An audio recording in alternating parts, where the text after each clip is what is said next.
Coucou et bienvenue dans cette vidéo, ici Mélanie Rouen.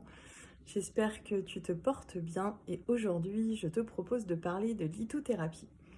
Sur cette chaîne, j'aime bien partager des choses qui m'ont aidé à traverser l'épreuve du veuvage précoce que j'ai connue et la lithothérapie en fait partie. Alors j'ai découvert il y a pas très longtemps finalement, euh, mais c'est quelque chose qui m'a beaucoup aidée et j'aime particulièrement le choix en fait qu'il y a dans les pierres. Donc parce que voilà, peut-être je peux commencer par le début, la lithothérapie. Donc on parle des pierres qui sont d'origine la plupart du temps naturelle, voilà, et donc que tu vois dans des magasins peut-être de bien-être ou sur internet, sur des sites voilà, d'ésotérisme, de bien-être, de développement personnel, voilà. Maintenant on en trouve un petit peu partout, donc ce sont toutes ces pierres que tu vois, les bracelets aussi, il y a beaucoup, voilà, comme tu vois, il y en a aussi en forme de collier comme celui-là. Et là, donc, ce sont des pierres de lune, celles-ci. Voilà.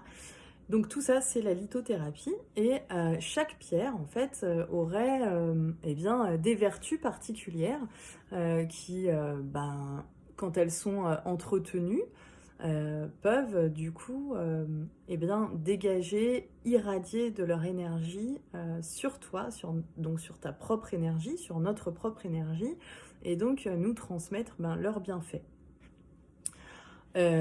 Donc il y a, comme je le disais, des soins particuliers pour rendre l'utilisation de ces pierres optimale, on va dire. J'en parlerai peut-être dans une prochaine vidéo. Aujourd'hui, c'est pas le sujet. Aujourd'hui, je voudrais te parler d'une de ces pierres. Et je pense que je ferai voilà, des vidéos en décrivant un petit peu différentes pierres, ciblées évidemment de préférence, donc pour qu'elles puissent t'être utiles sur ton chemin de veuvage. Et donc ces pierres peuvent, voilà, tu peux les porter donc sous forme de bijoux, mais tu peux aussi juste en avoir des toutes seules, tu vois. Elles peuvent être de petite taille, que tu peux glisser dans ta poche facilement, ou dans ton sac à main, dans ton porte-monnaie, ou voilà. À toi de voir un petit peu quelle utilisation tu en as. Et puis encore une fois, alors soit tu es peut-être déjà une adepte de la lithothérapie, dans ces cas-là, bien écoute, j'espère que tu découvriras peut-être de nouvelles pierres ici, ou en tout cas des nouvelles vertus. Et puis si c'est quelque chose que tu ne connais pas du tout, je t'invite, si le cœur t'en dit, si tu es attiré par ça, à faire l'expérience, peut-être en commençant par une ou deux pierres qui t'appellent, qui t'intéressent, que tu trouves belles. Moi je sais que je suis attirée parfois par la couleur, par la forme, par l'aspect. Elles peuvent avoir différentes formes, différents aspects, différentes couleurs. Et je trouve ça assez intéressant de suivre aussi vraiment voilà, ce vers quoi tu es attiré, parce qu'en général, c'est ton cœur, ton intuition, ton âme qui t'attire, qui t'amène plutôt vers quelque chose. Alors aujourd'hui, je voulais te parler de l'obsidienne. L'obsidienne que je vais te montrer ici. Voilà, donc c'est l'obsidienne noire. Je vais mettre donc d'un livre, hein, je n'ai rien inventé. Donc c'est une pierre qui provient d'Argentine, de Grèce ou encore de Nouvelle-Zélande. Elle fait surgir la vérité. Donc a priori, si tu la portes sur toi et que tu as une discussion, je sais pas, avec une personne et tu as besoin voilà, de connaître la vérité sur une situation, sur une personne, voilà, ça peut être intéressant, ça peut être voilà, une pierre à avoir sur toi dans ces cas-là. Elle expose notre moi profond, dévoile le passé et nous pousse vers un état plus positif. Elle peut nous soutenir dans des moments difficiles ou des défis, tout en nous rappelant que la lumière nous attend au bout du chemin.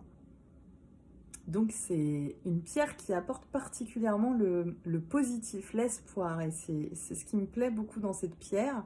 Et de ce fait, en apportant du coup cet espoir, en favorisant grâce à son énergie le côté positif, ça aide effectivement à traverser les moments difficiles. L'obsidienne est une pierre protectrice qui peut nettoyer efficacement les énergies négatives. C'est pourquoi il faut veiller à la purifier régulièrement.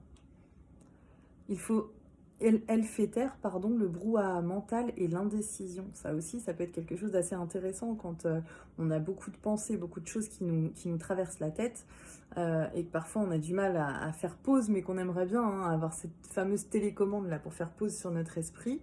Donc l'obsidienne, a priori, pourrait permettre de faire taire donc, ce fameux brouhaha mental et l'indécision aussi. Ça peut être quelque chose de caractéristique de cette période de veuvage où parfois, appelons un chat, on peut être vraiment à côté de nos pompes et donc pas trop savoir, avoir du mal à prendre des décisions. C'est une pierre d'ancrage qui permet d'apporter la force et la maîtrise de soi. Elle aiderait à détoxifier le corps, faciliterait la digestion et soulagerait les douleurs. Voilà pour cette pierre, donc pour l'obsidienne noire. J'espère que toutes ces infos vous seront utiles. Je les remets sous la vidéo pour permettre un petit rappel. Et puis, je serai ravie de te retrouver dans une prochaine vidéo. Prends bien soin de toi et puis n'hésite pas à partager si tu es déjà une adepte des pierres ou si c'est quelque chose que tu découvres et si tu as envie d'aller plus loin, si tu connais cette pierre. Voilà, n'hésite pas à partager. Bis, à bientôt!